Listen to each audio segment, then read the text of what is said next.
라디오 텐텐 기도입니다. 오늘 날마다 죽기로 큐티 본문은 디모데전서 6장 1절에서 10절 말씀입니다. 오늘은 1절과 2절 말씀을 묵상하도록 하겠습니다. 사도 바울 당시에 심각한 사회 문제가 있었다면 그것은 노예 제도였습니다. 사회적으로 노예가 많아지면서 교회 안에도 노예 신분을 가진 사람이 들어오게 되었습니다. 때론 주인과 노예가 한 교회에서 만나기도 했습니다. 정말 난처하고 쉽지 않은 상황이었고 지금도 여전히 쉽지 않은 주제입니다만 잠깐 우리가 묵상하겠습니다. 첫 번째, 잘못을 범하는 두 가지의 경우. 그 하나는 주인이 노예에게 범할 수 있는 잘못입니다. 주인의 마음속에 종을 종으로 부리려고만 하는 생각만은 있는 경우입니다. 그러나 성경은 주인도 예수 믿고 종도 예수를 믿는 경우에 그들의 관계는 단순히 주종 관계가 아니라 그리스도 안에서 서로 형제, 자매의 관계가 되어야 함을 가르치고 있습니다.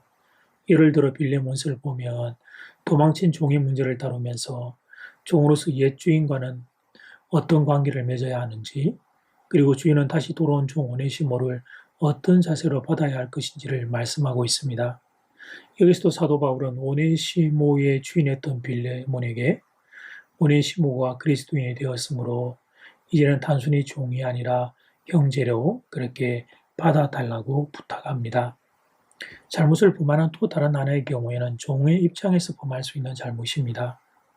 종이 주인에게 자기를 종이 아니라 형제로 대해줄 것을 요구하면서 자기의 현재의 사회적인 신분이 종이라는 사실을 잊어버리는 경우입니다.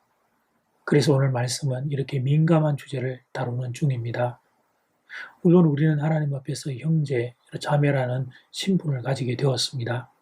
그러나 우리는 사회 속에서 살고 있고 또 사회적인 자리와 위치와 신분이 동시에 있다는 사실을 잊어서는 안 되겠습니다. 이처럼 주인과 종의 입장에서 잘못을 범할 수 있는 경우를 성경은 똑같이 경고합니다. 두 번째, 믿지 않는 주인을 대하는 태도. 1절 말씀입니다. 무릇 멍에 아래 있는 종들은 자기 상전들을 본사에 마땅히 공경할 자로 할지니 이는 하나님의 이름과 교훈으로 비방을 받지 않게 하려 함이라. 2절에 보면 믿는 상전이 있는 자들이라는 표현을 있는 것으로 보아 아마 1절에서는 믿지 않는 상전을 가리켜 말한 것 같습니다.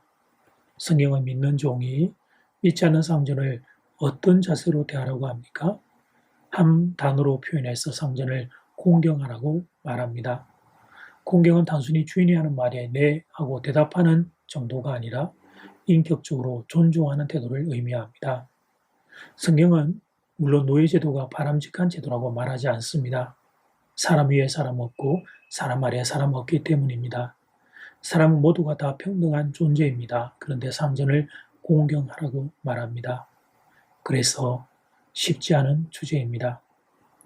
예수를 믿는 종이 주인을 공경해야 하는 이유는 종의 제도가 하나님이 허락하는 제도이기 때문은 아닙니다. 그렇게 하는 것이 하나님의 이름과 명예를 위하는 길이기 때문입니다.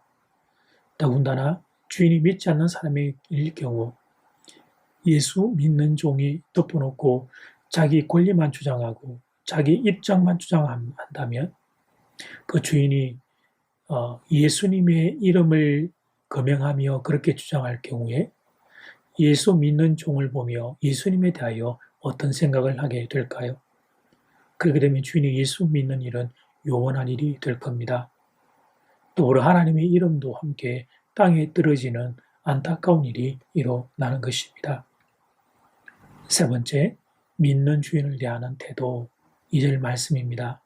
믿는 상전이 있는 자들은 그 상전을 형제라고 가볍게 여기지 말고 더 잘 섬기게 하라.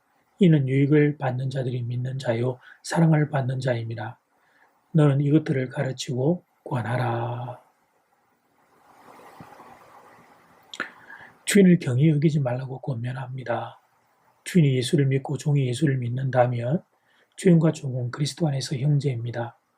그러나 이 사실 때문에 사회적인 위치와 신분을 잊어버리면 안 됩니다. 예를 들어 봅시다. 여기 같이 예수 믿는 분들이 계십니다. 한 분은 회사 사장이고 다른 한 분은 그 회사 사원입니다. 그리스도 안에서 한 형제이면 틀림없습니다. 그러나 우리의 신분을 사회적으로 말할 때 한 분은 사장님이고 다른 한 분은 사원입니다. 그러므로 사원은 사장님을 사장님으로 모실 줄 아는 지혜가 필요합니다. 이것은 사회적인 상식이며 질서입니다. 우리는 예수 안에서 다 한 형제니까 마땅히 나를 이렇게 대접해야 한다는 무리하는 요구를 하는 경우가 있어서는 안 됩니다. 물론 사람은 차별할 수 있는 대상이 아닙니다. 누구는 귀하고 누구는 천하고 그런 차별은 없습니다. 모두가 동등합니다. 평등한 존재입니다. 그러나 민주주의 사회에서도 사람의 구별은 있게 됩니다.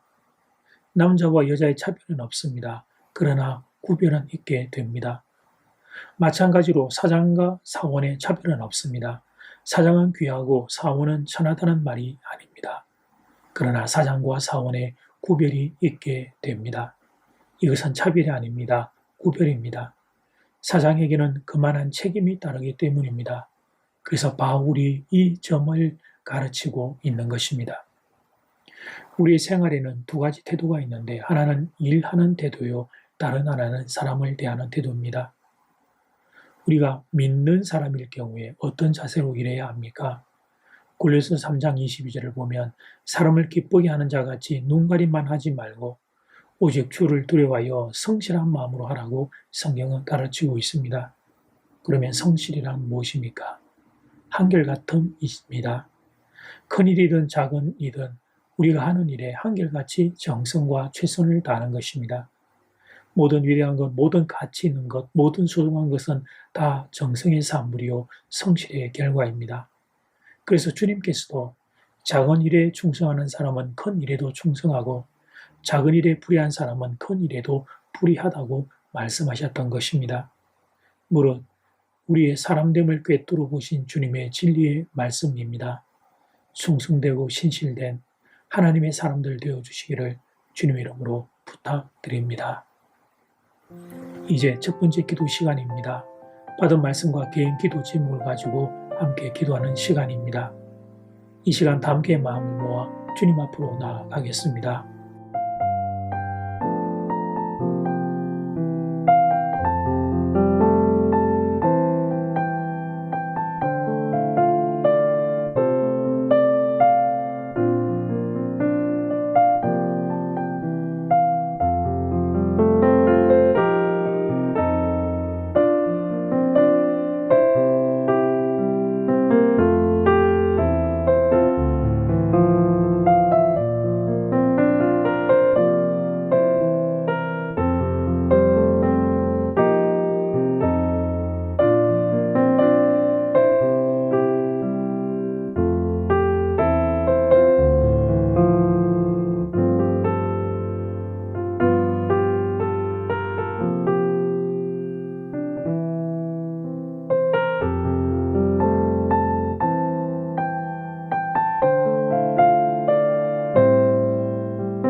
이제 두 번째 기도 시간입니다.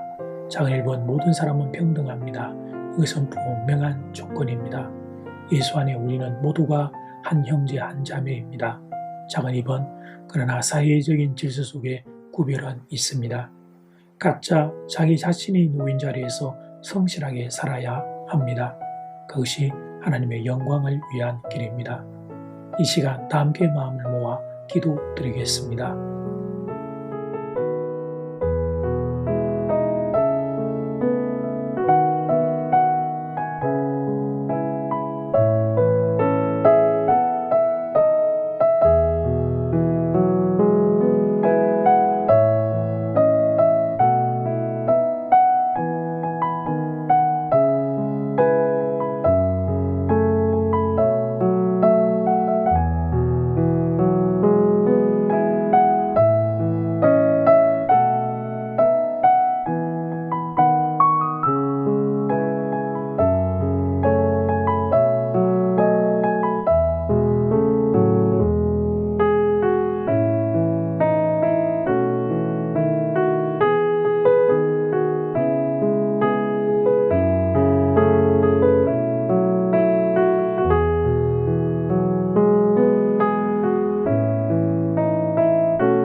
하나님, 오늘 사회생활 속에서 참 민감하고 어려운 주제를 말씀을 통해 배웁니다.